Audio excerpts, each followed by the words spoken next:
How to back up and restore website using Cpanel.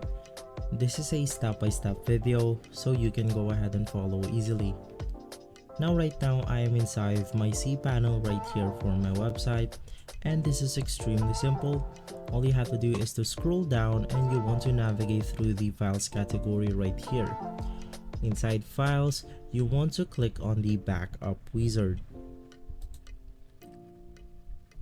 From here, we can then go ahead and click on the backup to backup our website, or if you want to restore your website, you can just go ahead and click on restore.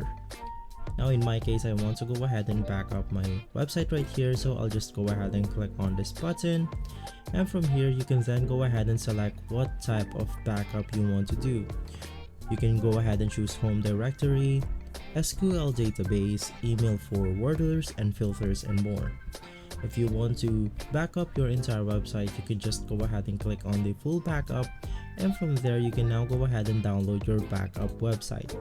So if this video has been helpful for you, please consider by liking and subscribing. I'll make sure to see you again next time, and as always, thank you.